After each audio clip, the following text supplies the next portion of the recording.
So in this video, I want to talk about why people need to make getting out of debt a priority. Because if you look at the news, right, you've heard it, they talk about credit card debt is over $1 trillion. People are starting to become delinquent with their credit cards. People making a minimum payment. People are just basically continuing to rack up more debt. Okay. And then on the other hand, you'll hear people in the news talk about how the economy is getting better, inflation rate is going down. We're going to start doing interest rate cuts, and we'll be able to avoid that hard landing that a lot of people are talking about, especially when it comes to recession. But then on the other hand, you're talking about when it comes to the job reports. You heard that, I think it was a couple weeks ago, they overestimated the job reports by over 800,000 jobs.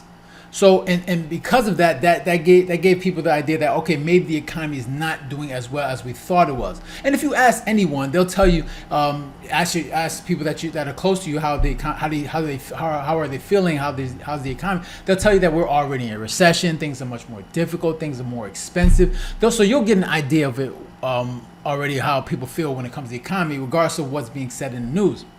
But for me, regardless of what's being said in the news, I think it's important to make sure your house is in order. And what I mean by that is making sure you control the things that you can control. And obviously that's how you manage your debt, right? Making sure that you're clearing out credit card debt. If you have student loans, you want to make sure you knock those things out. Any type of debt that's not adding value to life, that's taking away from you building wealth long term, you want to obviously make it a priority to eliminate those things. Because if things do get tough, right? Things get harder with the economy. We get into a full-blown recession and things become a little bit more difficult.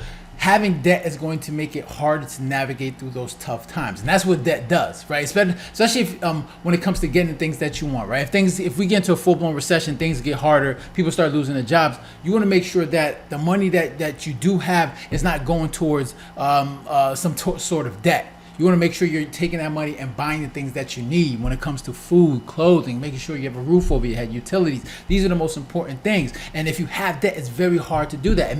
Having debt makes things exponentially more difficult, right? So you want to make sure your house is in order, right? And that's the thing, like, especially when it comes to building wealth, like the hardest way to build wealth is the easiest way to build wealth is to eliminate things that are taking wealth from you, like debt.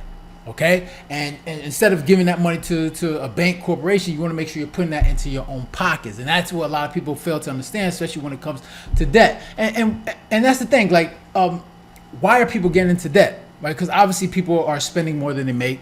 They're obviously living above their means. They're not being responsible when it comes to their money, and that's the thing. And because you have debt makes you a slave to the system.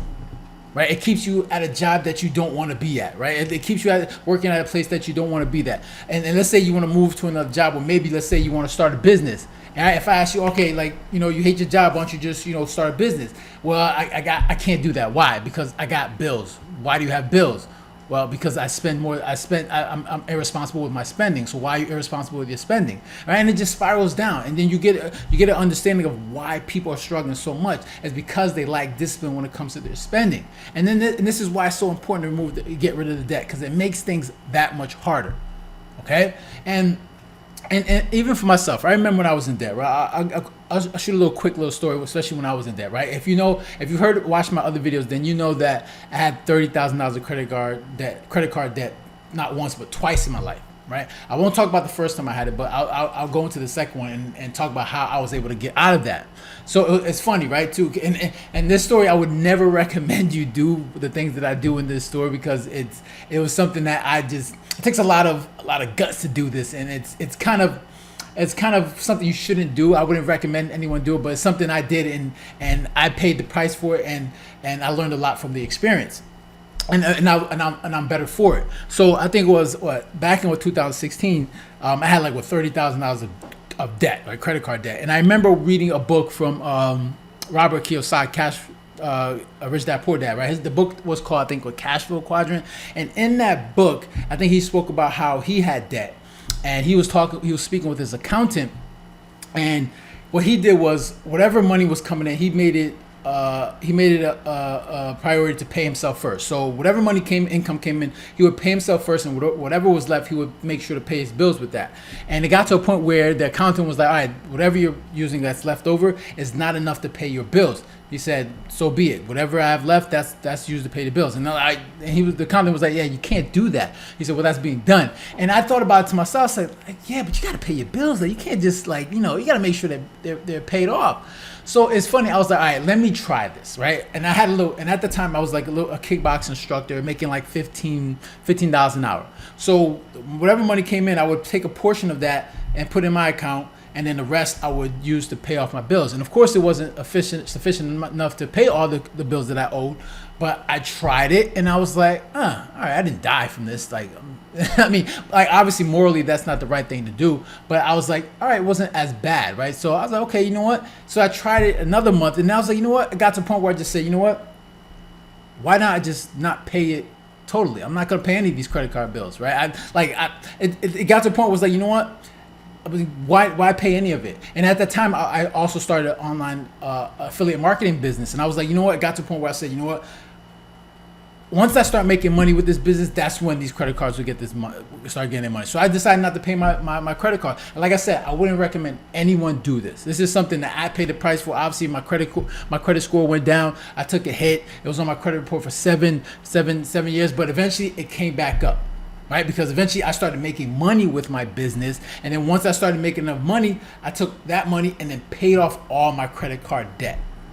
Right? I paid off all my credit card debt. Still, obviously the negative marks are still on my credit report, but eventually it goes away and then it improves your credit card. Now my score is in the 800s, so I'm doing better for it. And it got to a point where it taught me a lot of lessons, especially when it came to managing money. Right after that, I've never gotten into credit card debt again. I'm much better how I manage my money, and it made me really understand that. Okay, you know what, Ralph, this is how you're supposed to manage money. You got to make sure if you don't have the cash, then obviously you don't use the credit. If you don't have the money to pay for in cash, then you don't use credit cards. And if you're going to use credit cards, be smart about it. Make sure you're paying off the balance every month. Right, and right now all I do is use my credit cards, right? Because I get those points, but I make sure I pay off my balance every month. Okay, I don't make sure I make sure I don't pay any interest to any corporation or any banks like that where that's taken away from me building wealth long term. So these are things that people have to understand when it comes to that. You got to make it a priority, because if you're looking to build wealth, it's very difficult to do that if you're paying someone else. If your money's going to something else, going to another company, and you're paying interest, 20% interest on a credit card, where you could be using that money to buy the things that you need, or or invest in things that's going to help you build wealth long term. So it's important to do that, especially with the way the economy is right now, because we don't know what's going to happen long term. We don't know, and because we don't know, we have to make sure that we're prepared for things if it does get really bad. Right, I promise you, like, if you don't have debt, credit card debt, even if tough things do get tough, you'll be able to weather through that storm, because you don't have to worry about you don't have to worry about your money going to somebody else. You can make sure the money that you're making is staying in house, and you're making sure you're getting the things that you need to weather through any storm when it comes to the economy. So those are my thoughts.